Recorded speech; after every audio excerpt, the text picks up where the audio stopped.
Aurélie Adam Soulé-Zoumarou en mode inspection dans 3 back-office. Sa mini-tournée a pour point de départ le tribunal de première instance de première classe de Cotonou. Ici, avec sa délégation, l'autorité s'imprègne des conditions de travail des agents qui sont chargés de traiter les demandes de services publics en ligne. Il s'occupe du traitement des données.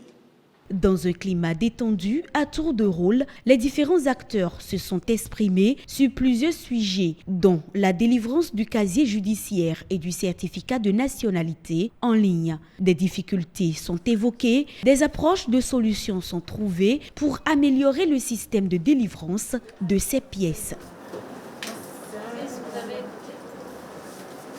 Cap est ensuite mis sur la direction des affaires juridiques et du foncier de la mairie de Cotonou. Le back-office installé ici par le gouvernement permet de délivrer le permis de construire en ligne. Ceci à travers la plateforme permisdeconstruire.gouv.bj. Une réforme qui est en marche depuis janvier 2021. Après un an de mise en œuvre, l'on peut affirmer avec certitude que l'un des principaux objectifs de la dématérialisation, qui est la réduction du temps de délivrance des permis de construire, qui était de 45 jours, a été atteint.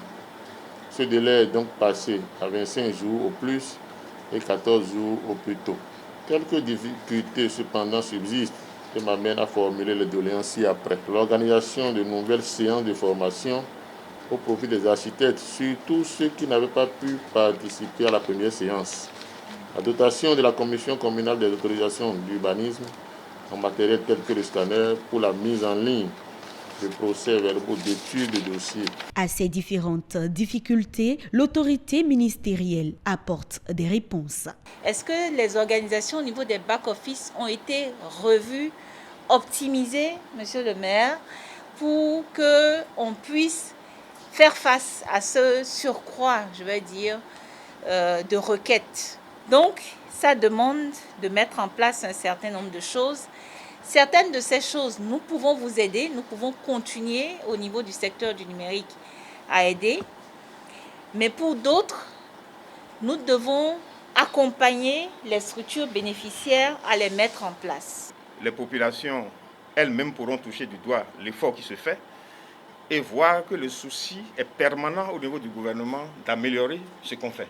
Une administration intelligente à travers le SmartGouv, une ambition du gouvernement réaffirmée dans le PAG2. Aurélie Adam Soulé-Zoumarou dit rester disponible, tout comme son équipe, à répondre à toute alerte. Le but étant de toujours satisfaire les usagers des e-services.